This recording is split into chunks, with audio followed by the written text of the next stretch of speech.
them. So excuse me. Sorry. Listen to this. They're jumping at the bit to speak. Really excited over here. I appreciate everyone coming down. First off, it's great to see a community unite and come together on an issue and really be proactive in what I see. Successful at this point of uniting your community and really rallying around this cause and information, petitions, and informing us further than what we've already had the opportunity to read. In Council's defense, which has been stated already, that as far as we've been able to go, we've gone legally. And we were as proactive as possible. There was a problem, we reacted, and we banned them so other communities don't have to face this, like you guys are facing. And we will look at the information, and we will take it to whatever levels we can, but I don't pretend to be a lawyer, and we have to put trust into our legal team. But if this is helpful, then certainly we will look at it and go from there. But thank you all very much for coming down tonight, and appreciate all of your comments.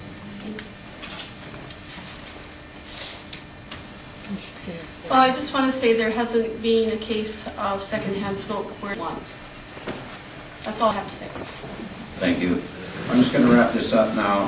I don't think anybody doubts that your dilemma is real, as it was pointed out in one of the letters here. And I think this has been one of the more frustrating issues for council, for the residents, and probably for the owner as well.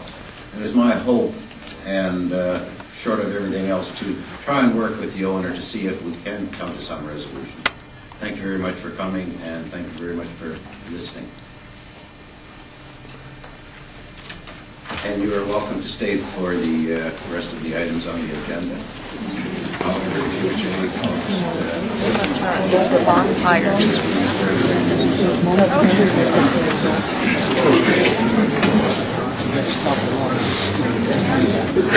Run away from the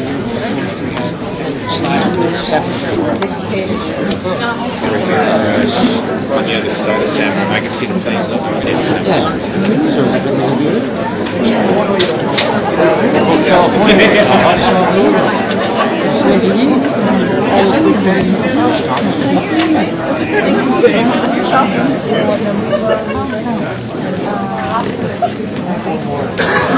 Jamie, chair.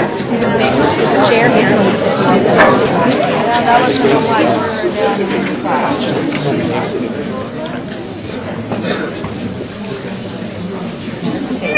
Oh, hi Claire. How are you?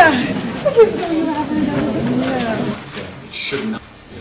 So parkland, I think getting a grip on the town, and we've got now the waterfront impinging on downtown. Looks like a small hotel. He's building the house. Could you just stay with the subject? I think it's all relative, Marty, Your Honor.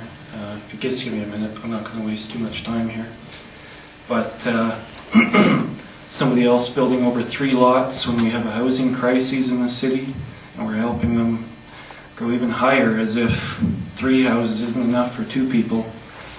And I'd be the first to admit that when you see stuff going up like that in town, some of the ridiculous buildings that are in Willow Cove. I'm sorry, Steve. The issue is an extension on the deck. It is not about any house anywhere else in town. It's about this particular house. Yeah, I think. Please focus on this issue.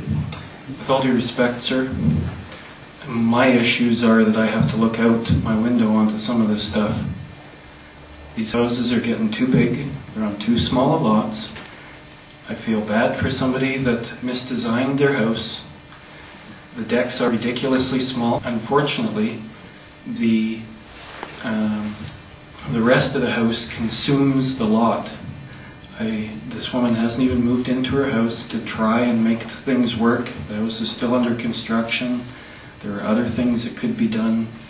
And much as I'd like to help this woman, I think that in precedent after by more and more variances that are making our building standards, the standard or the character of the community, they're making them irrelevant. And I just walked in on the last variance, and there was 20 variances according to whoever was talking, in Lakeview Meadows. We've had think 11 in Willow Cove. We are not use land in response. We're just helping build bigger and bigger houses for less and less people. And to look out our windows at these places is becoming offensive and ridiculous.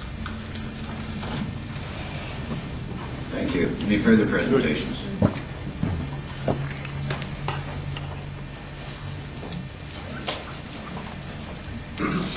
Tim Lowry, 1480 18th Street Northeast. That's one of the few times I have permission to speak for my wife as well. Nancy Colkine from the same address. Before I begin, I just have a factual question. The subject property of this application is part of the strata development, and there is a letter of support from that strata in the appendix. My question is, has the Strata Council actually approved this application by a legal bylaw of their own process, or is it letter of support? The administrative or development services can clarify. It's 11 strata. Whether they have an exact bylaw, I'm not too sure. Thank you. I'll refer back to that in a while, actually, but I think it is germane to the topic at hand. I want to speak out against this application on two grounds, one general and one specific.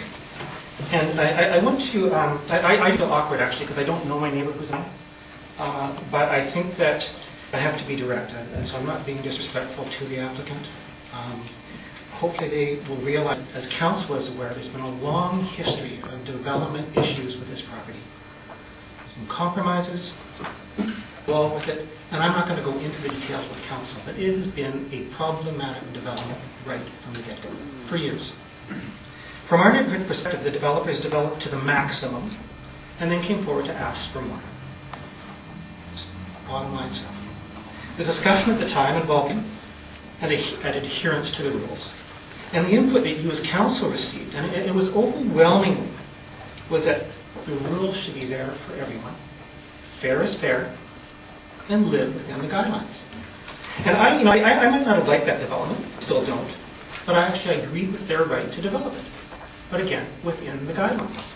And I think as council members, you guys have your people, your council have your ears to the ground, and you're hearing more and more this, I would say groundswell, but people asking for guidelines. We need some level field to which to make development decisions.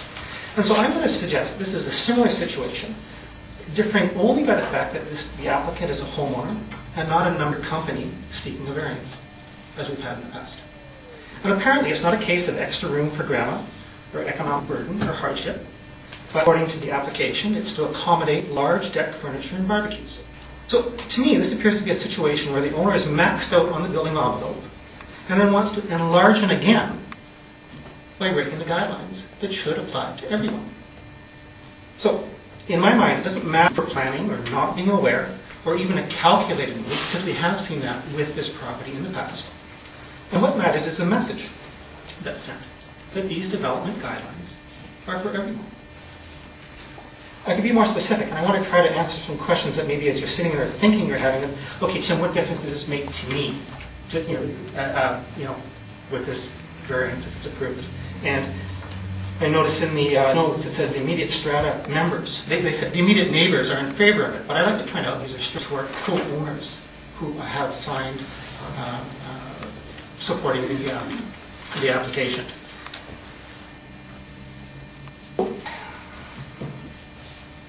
If this is just a letter from the strata, I suggest that City Council ask the strata to formally approve the application themselves in their own bylaw. Strata councils, one of the big things they do is run design and design guidelines. And they're very strict about that. So as council, what are we doing approving a variance that has approved by their strata in the first place? I don't understand that. I'm not a legal expert about himself, but I can't worms. That there's a lot of buildings there, and there's other places perhaps to walk, and I think they'd be hard pressed to. I mean, I can ask them, but there's bigger issues than just walking on the ground. So I think that it's something that would have to be talked about very, very seriously. In the past, there has been convinced to open